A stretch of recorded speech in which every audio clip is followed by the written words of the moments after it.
नमस्कार। उत्तराखंड की खास खबरें देख रहे हैं आप सब। मैं हूं आपके साथ साहिल केरनी। दिल्ली कांग्रेस प्रदेश प्रभारी बनने पर काजी निजामुद्दीन का मंगलौर पहुंचने पर कांग्रेस कार्यकर्ताओं ने उनका जोरदार स्वागत किया। पार्टी कार्यकर्ताओं ने मिठाई खिलाकर खुशी का इजहार किया। कांग्रेस विधायक काजी निजामुद्दीन ने आभार व्यक्त करते हुए कहा कि पार्टी ने जो जिम्मेदारी उन्हें सौंपी है उसे पूरी निष्ठा के साथ उसका निर्वहन करेंगे।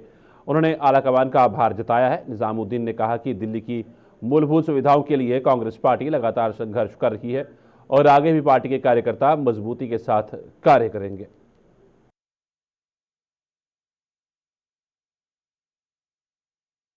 मुझ में विश्वास जताया, मैं पार्टी का बहुत आभारी हूँ। उसमें सोनिया गांधी जी, हमारे पार्टी के राष्ट्रीय अध्यक्ष मल्लिकार्जुन जी और प्रियंका गांधी जी, सभी का सहयोग रहा। और मैं ये एक बड़ा मुश्किल वक्त है और एक बहुत चुनौतीपूर्ण काम है, तो इस चुनौतीपूर्ण काम के लिए हम सब लोग साथ मिलकर पूरी प्रदेश की कांग्रेस और पूरी और कांग्रेस को जितना हम से बन पड़ेगा उतना मजबूत करने की हम कोशिश करेंगे। शीला दीक्षित के बाद कांग्रेस दिल्ली में किस तरीके की तैयारी अब शीला जी को लोग अब याद करते हैं।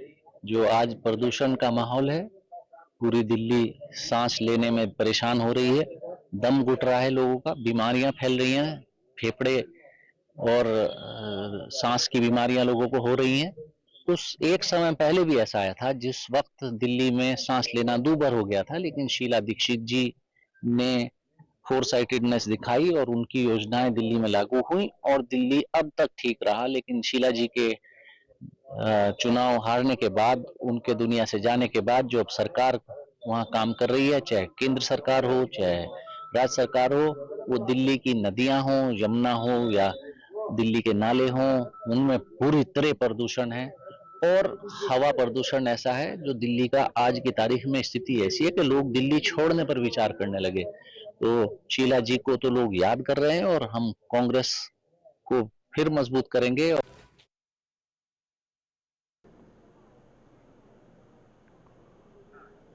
प्रेस क्लब देहरादून में मूल निवास भू कानून समन्वय संघर्ष समिति के पदाधिकारियों ने प्रेस वार्ता की। इस अवसर पर उन्होंने संविधान दिवस यानी 26 नवंबर से शहीद स्मारक देहरादून में भूख हड़ताल शुरू करने का ऐलान किया। संघर्ष समिति के संयोजक मोहित डिमरी भूख हड़ताल पर बैठेंगे। वहीं संघर्ष समिति के संयोजक मोहित डिमरी ने कहा कि उत्तराखंड सरकार मजबूत भू कानून को लेकर बिल्कुल भी गंभीर नहीं दिखाई दे रही है। सरकार बजट सत्र में भू कानून लाने की बात कर रही है, लेकिन किस तरह का भू कानून सरकार लाएगी, स्थिति स्पष्ट नहीं है। कहीं ऐसा तो नहीं हर बार की तरह भू माफिया के पक्ष में सरकार कानून लेकर आए।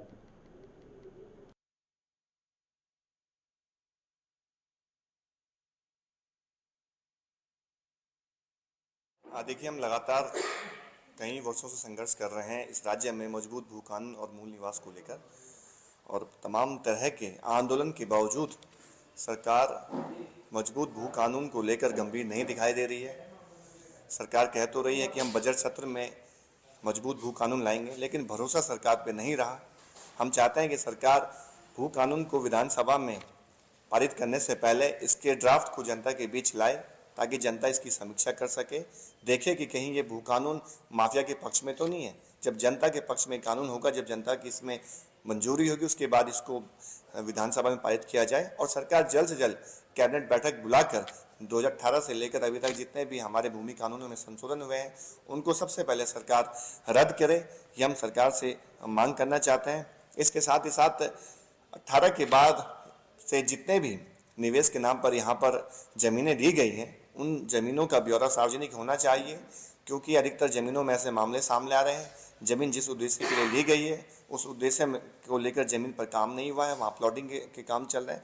तो हम चाहते हैं कि जितने भी ज़मीन के ब्यौरे हैं सरकार इनको भी सार्वजनिक करें और ये तमाम मुद्दों को लेकर 26 नवंबर से शहीद स्मारक देहरादून में हम भूख हड़ताल पर बैठ रहे हैं और तमाम लोगों से हम इसमें सहयोग की अपील कर रहे हैं, समर्थन की अपील कर रहे हैं। तो इसमें लोगों का समर्थन मिल रहा है। इस आंदोलन को इस राज्य में पूरे प्रदेश भर में फैलाने के लिए भूख हड़ताल की जा रही है और इससे एक संदेश यही देंगे, सरकार हमारी इन मांगों को माने, और ये आंदोलन तब तक चलेगा जब तक सरकार हमारी इन मांगों को नहीं माने। उत्तराखंड बेरोजगार संघ ने देहरादून में सचिवालय की ओर कूच किया। इस दौरान युवाओं की भारी भीड़ इस कूच में शामिल हुई। बेरोजगार युवा नई भर्तियों को शुरू करने के साथ ही पुलिस कांस्टेबल भर्ती में आयु सीमा में छूट प्रदान करने और महिलाओं की अतिरिक्त पद जोड़ने की मांग कर रही है। उत्तराखंड बेरोजगार संघ के उपाध्यक्ष राम कंडवाल के नेतृत्व में बेरोजगार युवाओं ने सरकार के खिलाफ नारेबाजी की। वहीं सचिवालय से पहले ही पुलिस प्रशासन ने बेरोजगार युवाओं को बैरिकेडिंग की मदद से रोक लिया। इस दौरान पुलिस और प्रदर्शनकारियों की तीखी नोकझोंक भी हुई। हालांकि बाद में सिटी मजिस्ट्रेट प्रत्यूष सिंह ने युवाओं से बातचीत की। इस दौरान बेरोजगार युवाओं ने उन्हें एक ज्ञापन प्रेषित कर उचित कार्रवाई की मांग की। तानाशाही चल रही है प्रदेश में पूरी की पूरी। हमारी परमिशन हमने जो है 3 दिन पहले ले ली थी। हम गांधी पार्क से शांतिपूर्वक तरीके से जो है सचिवालय कूच करेंगे, लेकिन बावजूद इसके सबसे पहले इन्होंने वहां से हमारे माइक को जबरदस्ती निकाला। ऑटो में जो सवार माइक वाला था उसको थाने ले गए हैं और कहा है कि यहाँ पर मत दिखना। दोबारा फिर इन्होंने क्या किया कि हम वहां पर जाते हैं और कहते हैं कि आप में मुकदमे हो जाएंगे, आप में जो है हम थाने आपको ले जा देंगे। वहां से इन्होंने डरा धमका के युवाओं को परेड ग्राउंड में भेजा है। अब आप ये बताइए, जब कांग्रेस भाजपा और अन्य दलों की जब रैलियां होती हैं तो कहां से होती हैं? वो परेड ग्राउंड से होती है, वो गांधी पार्क से ही होती है। तो भाई आप जो है, जब प्रदेश का युवा सड़कों पर अपनी जायज मांगों के लिए उतर रहा है तो उस वक्त जो है आप उनको क्यों रोक रहे हो? और ये बार बार ऐसा कर रहे हैं, युवाओं को जबरदस्ती जो है जगह जगह रोका जा रहा है। किसी को जो है सर्वे चौक पर रोका जा रहा है, हमारे युवाओं को कहीं पर रोका जा रहा है, उनका जबरदस्ती नाम वहां पर लिखा जा रहा है। और इतने युवा, हजारों की संख्या में आज युवाओं को आना था, लेकिन इन्होंने जगह जगह रोककर जो है आज पूरे इसको इन्होंने पहले ही समझा था कि इसको हम जो फेल कर देंगे इस आंदोलन को।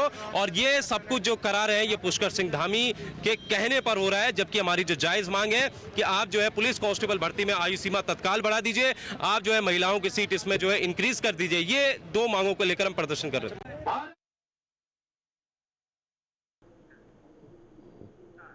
वहीं उत्तराखंड बेरोजगार संघ के सचिवालय कूच को लेकर विपक्ष लगातार सत्ता पक्ष पर निशाना साध रहा है। कांग्रेस के प्रदेश महामंत्री नवीन जोशी ने कहा कि प्रधानमंत्री मोदी ने युवाओं से वादा किया था कि अगर डबल इंजन की सरकार आई तो 2 करोड़ बेरोजगार युवकों को प्रतिवर्ष रोजगार देंगे। आज यहां का युवा पूछ रहा है, हमारा रोजगार कहां है? रोजगार को लेकर सरकार बिल्कुल भी गंभीर नहीं है।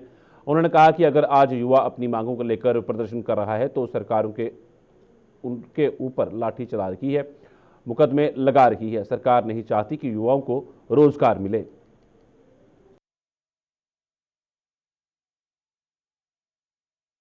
देखिए, सरकार को बेरोजगारों की बिल्कुल चिंता नहीं है। इन्हीं का नारा था इनके प्रधानमंत्री जी का, अगर डबल इंजन की सरकार आई, देश के अंदर बीजेपी की सरकार आई तो हम 2 करोड़ बेरोजगार युवकों को प्रतिवर्ष रोजगार देंगे। आज यहाँ का युवा पूछ रहा है, कहाँ है हमारा रोजगार? हमने जो उत्तराखंड बनाया था किस लिए बनाया था? कि हमको रोजगार ना मिले, यहाँ से पलायन बढ़ता रहे। सरकार बिल्कुल भी गंभीर नहीं है। बेरोजगारी का आप आलम देखिए, पिथौरागढ़ के अंदर किस प्रकार से जो भर्ती हुई थी आर्मी की, उसमें किस प्रकार भगदड़ मची, कई लोग उसमें चोटिल हुए, प्रशासन व्यवस्था करने में नाकाम साबित हुआ। आज अपनी मांगों को लेकर अगर बेरोजगार कोई धरना दे रहा है, प्रदर्शन कर रहा है, तो उनके ऊपर आप लाठी बरसा रहे हैं, उनके खिलाफ आप मुकदमे लगा दे रहे हैं। ये किस प्रकार की कानून व्यवस्था प्रदेश के अंदर चल रही है? सरकार बेरोजगारों के प्रति बिल्कुल भी चिंता नहीं है। वो नहीं चाहते हैं यहाँ के बेरोजगार युवकों को रोजगार मिले, इसलिए यहाँ से पलायन भी मिल रहा है, पलायन भी हो रहा है, और यहाँ के जो बेरोजगार हैं वो यहाँ से पलायन कर रहे हैं और रोजगार की इनको बिल्कुल भी चिंता नहीं है। सरकार को चाहिए था कि बेरोजगारी को रोकने के लिए कोई कदम उठाए। इस दिशा में सरकार पूरी फेल हो चुकी है। रुड़की के झबरेड़ी कुरसली में वन माफियाओं ने अवैध रूप से 11 सांगवान के पेड़ काट डाले। आरोप लग रहे हैं कि स्थानीय वन विभाग और उद्यान विभाग के अधिकारी कुंभकर्णी नींद सोते रहे। वहीं सूचना के बाद वन विभाग की एसओजी टीम मौके पर पहुंची और पेड़ों की नपाई कर जांच में जुट गई। स्थानीय विभाग के अधिकारियों का कहना है कि उन्हें पेड़ काटने की जानकारी नहीं मिल पाई। इन पर हम सख्त सख्त कार्रवाई करेंगे। जो भी अभी छानबीन चल रही है इनके आदमी कौन है, क्या है। कितने पेड़ थे? ये 10-11 पेड़ हो रहे हैं। किस चीज के पेड़ थे? ये आम है और सागौन के हैं। वन विभाग को सूचना दी सर इसके पहले? वन विभाग को ये सिर्फ दल वालों ने सूचना दी है ना। एसओजी वाले ने सूचना दी? आपको नहीं पता लगा था? इस बारे में कोई जानकारी नहीं थी। इससे खेत वाले से बात हुई आप? खेत वाले से अभी बात चल रही है उससे, तो उससे बात करेंगे, फिर कार्रवाई करेंगे इस पर। ठेकेदार कौन था? और ठेकेदार का तब पता लगेगा ना, जब मालिक बताएगा, उससे पूछताछ होगी। कितने कीमत होगी इन पेड़ों की? अब कीमत अनुमान नहीं है, जब माल ही नहीं मिला जो है मौके पे।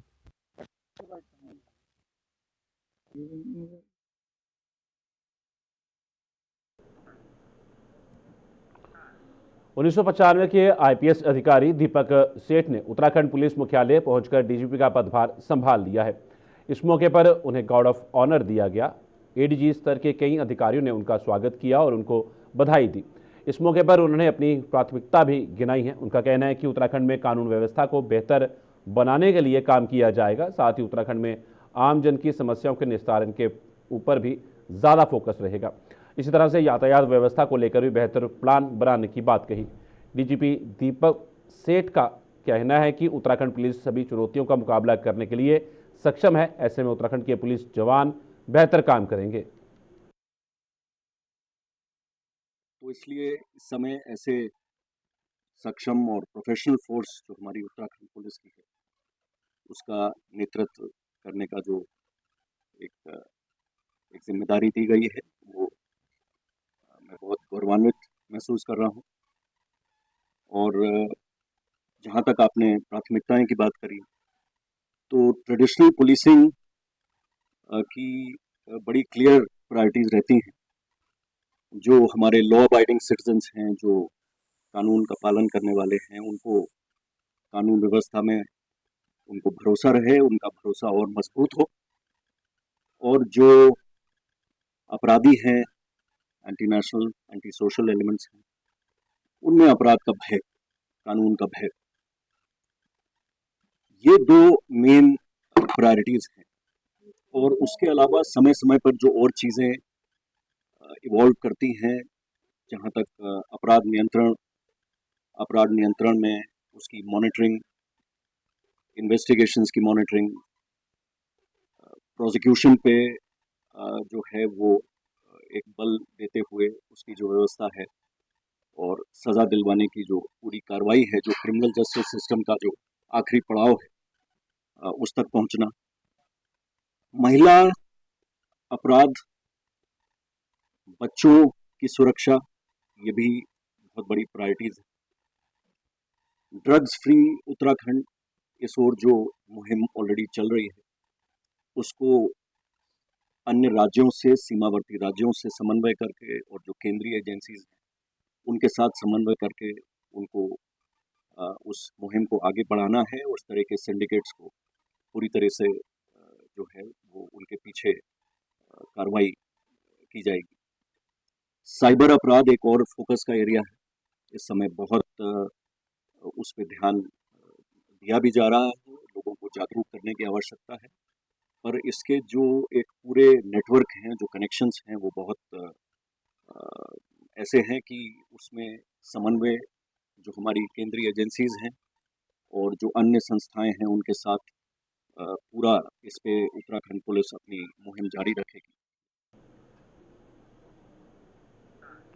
उत्तराखंड के ऋषिकेश में एक बड़ा सड़क हादसा पेश आया, जिसमें उत्तराखंड क्रांति दल के वरिष्ठ नेता त्रिवेंद्र सिंह पंवार की मौत हो गई। यह हादसा शनिवार रात को नटराज चौक पर हुआ, जहां एक तेज रफ्तार ट्रक ने बेकाबू होकर कहर बरपाते हुए 5 गाड़ियों में जोरदार टक्कर मार दी। इनमें से एक गाड़ी यूकेडी की नेता त्रिवेंद्र सिंह पंवार की गाड़ी थी।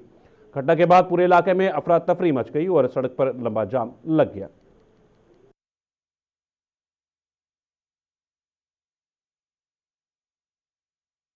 हाँ, तो वो मेरे को कहने लगे, कह रहे कि मेरा नाम दिलबाग सिंह है जी। तो वो कहने लगे, कह रहे कि गाड़ी किसी ने उसके पीछे पार्क की हुई है। अच्छा। तो हम अपने पार्टी में गए कोठारी जी के यहाँ, बगराम कोठारी जी के यहाँ। जी जी जी। उनके सर्वेंट हैं, हमने उनका बहुत लोहे का काम भी किया। वो अच्छा, फैब्रिकेटर हैं। अच्छा। तो सर क्या हुआ, तो कम से कम 15-20 मिनट हम खड़े रहे। अच्छा। तो हमने वो अंदर गार्ड जो थे पार्किंग के लिए, हमने उन्हें भेजा कि ऐसे करके हमारी गाड़ी पार्क हुई भी है। अच्छा। और उसके बाद उसके पीछे एक और गाड़ी खड़ी थी किसी की। अच्छा। तो वो गाड़ी हटाने के लिए हमने किसी को भेजा। अच्छा। तो जैसे वो गाड़ी हटाने के लिए कोई बंदा आया, जैसे उसने गाड़ी स्टार्ट करी, आगे को लेके जाने लगा। वो पुराना रोड था, एक तो फ्लाईओवर था, फ्लाईओवर के बगल में कोई पुराना रोड था ना। हाँ। तो उससे एकदम से ट्रक आया बहुत हैवी। अच्छा। स्पीड में। अच्छा। तो जैसे वो रोड के बीच में, जैसे आप और हम खड़े हैं इस समय बात कर रहे हैं। हाँ जी। एकदम से 2 बंदों को लेके उड़ गया। उसमें हमारे एक जीजा जी थे। अच्छा, वो वहाँ काम करते थे, क्या करते? नहीं सर, काम नहीं करते थे वहाँ पे। हम वहाँ पे पार्टी में थे। क्या नाम था उनका? गुरजीत सिंह गज्जी। अच्छा, कहाँ से आए थे वो लोग? हम लाल तप्पड़ से आए थे जी, माजरी ग्रांट लाल तप्पड़। कितनी उम्र है उनकी? उनकी उम्र होगी जी 30-32 साल। आपके जीजा थे? हाँ जी, हमारे जीजा जी थे। ब्रेक के बाद आपका स्वागत है। बढ़ते हैं अगली खबर की ओर। वहीं तुरेंद्र सिंह पंवार की सड़क हादसे में मौत ने समूचे राज्य को शोक में डुबा दिया है। उनके निधन पर प्रदेश कांग्रेस कमेटी के वरिष्ठ उपाध्यक्ष सूर्यकांत धस्माना ने गहरी संवेदना व्यक्त करते हुए कहा कि पंवार का जाना न केवल उक्रांत बल्कि पूरे राज्य के लिए अपूरणीय क्षति है। देखिए, उत्तराखंड क्रांति दल के वरिष्ठ नेता त्रिवेंद्र सिंह पंवार जी की कल रात एक दुर्घटना में जिस प्रकार से मृत्यु हुई, असमय उनका जाना न केवल उत्तराखंड क्रांति दल के लिए बल्कि पूरे राज्य के लिए, एक ऐसे नेता जो उत्तराखंडी सरोकारों के लिए हमेशा समर्पित रहे, राज्य के आंदोलन से लंबे समय से शुरू से जुड़े रहे, उनकी मृत्यु से पूरे राज्य को बहुत बड़ी हानि हुई है। और साथ ही पूरे राज्य में जिस प्रकार से सड़क दुर्घटनाओं में लगातार मौतें हो रही हैं, उससे राज्य सरकार के और पुलिस के जो दावे हैं वो खोखले साबित हो रहे हैं। राज्य में दुर्घटनाएं रुकने का नाम नहीं ले रही हैं। पूरे राज्य के अंदर लगातार पहाड़ों में, मैदान में, राजधानी में लोगों की मौत हो रही है और सरकार और पूरा सिस्टम इन दुर्घटनाओं पर रोक लगाने में पूरी तरह से असफल है। मैं राज्य की सरकार से मांग करता हूं कि तत्काल पूरे राज्य में जो पुलिसिंग है और ट्रैफिक सिस्टम है उसको दुरुस्त करें, जिससे कि लोगों की इस प्रकार से दुर्घटना में मौत न हो। उत्तराखंड में लगातार हो रहे हादसों पर सरकार लगातार गंभीर नजर आ रही है। देहरादून जिले में हुए हादसों में अब तक 10 से ज़्यादा मौत हो चुकी हैं। वहीं कैबिनेट मंत्री प्रेमचंद अग्रवाल ने हादसों पर दुख जताते हुए कहा कि सबके लिए ये दुख का विषय है, सरकार इसको लेकर गंभीर है। हम प्रयास करेंगे कि आने वाले समय में ऐसे हादसे में कमी आए। दुखद है, एक्सीडेंट्स बहुत इस बीच में हुए हैं, चाहे वो हमारी अल्मोड़ा की घटना हो, देहरादून की घटना हो, कल ऋषिकेश में घटना हुई है। पहले तो मैं जो मृतक हैं उनके लिए भगवान से प्रार्थना करूँ वो जिस प्रकार से उनकी मौत हुई है उनको सदगति प्रदान करें। और ये दुख का विषय हम सबके लिए तो है ही है।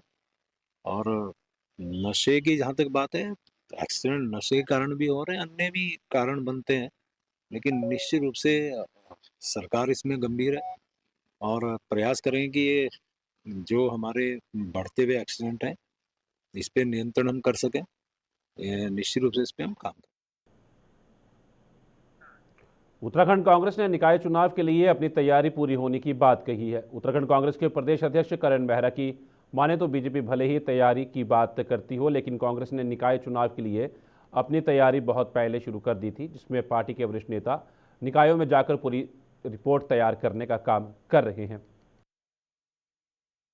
हमारी भी तैयारियां चल रही है। हमारे भी प्रभारी विभिन्न क्षेत्रों में जाके जिनको जिस क्षेत्र का प्रभार दिया है वहाँ मीटिंगें ले रहे हैं।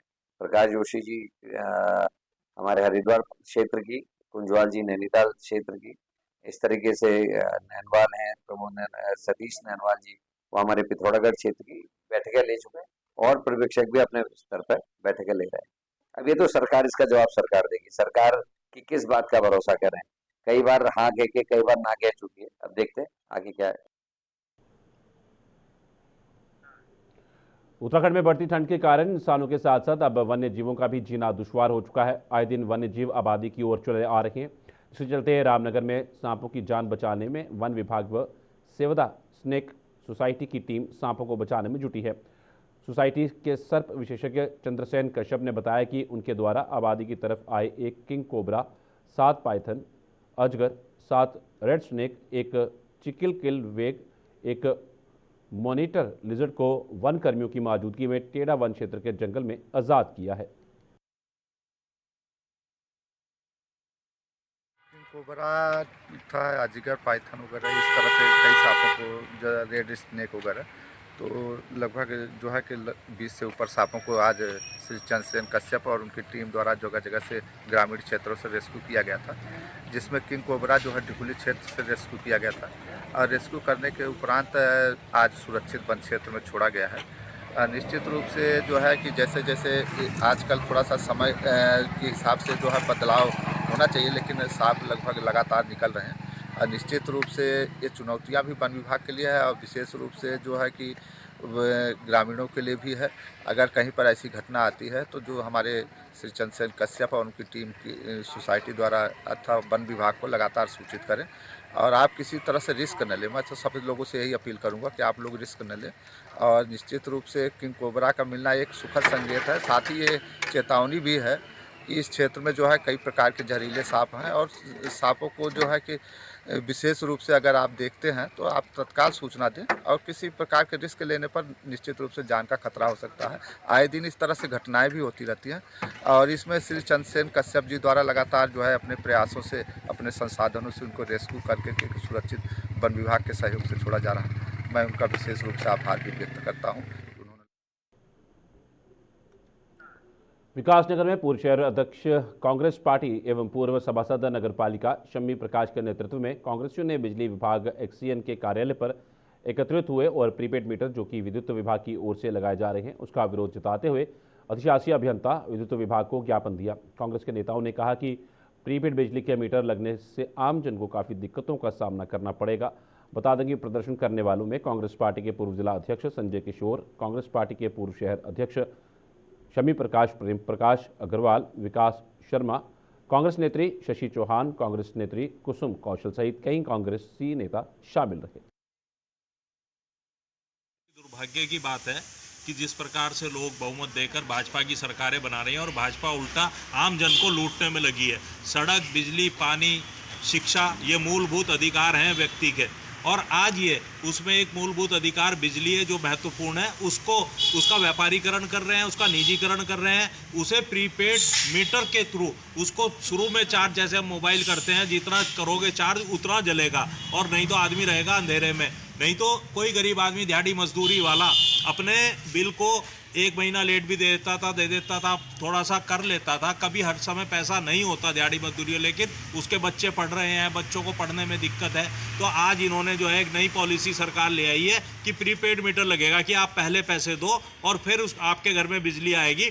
तो कांग्रेस पार्टी के सभी कार्यकर्ता उसका पुरजोर विरोध करते हैं और आम जन से अपील करते हैं कि जागने की जरूरत है, क्योंकि वो दिन दूर नहीं जब भारतीय जनता पार्टी पानी के मीटर पे भी प्रीपेड लाकर आपको पानी पीने के लिए भी पहले पैसा देना पड़ेगा इस हिंदुस्तान के अंदर। अभी भी समय है, जाग जाओ और जागना बहुत जरूरी है और कांग्रेस पार्टी अपना काम लगातार आम जन के हित में करती रहेगी और हम प्रीपेड मीटर का विरोध हर स्तर पर करेंगे, चाहे हमें जेल जाना पड़े, चाहे लाठी डंडे खाने पड़े। कांग्रेस पार्टी के लोग जो हम यहाँ पे विद्युत विभाग में आए हैं, हमारा विरोध इस बात को लेकर के है कि क्षेत्र में जो प्रीपेड मीटर लगने वाले हैं उनके विरोध में हमारा प्रदर्शन था और उसके विरोध में हम विभाग को ये बताना चाह रहे थे कि जो प्रीपेड मीटर लग रहे हैं वो अभी इस समय वर्तमान जो कंडीशन है उसके लिए बिल्कुल भी उचित नहीं है, क्योंकि प्रीपेड जिसका नाम ही है प्रीपेड, आप पहले पेड करेंगे और उसके बाद वो मीटर आपका चलेगा और जिस दिन आपका वो रिचार्ज खत्म हो जाएगा आपकी लाइट खत्म हो जाएगी।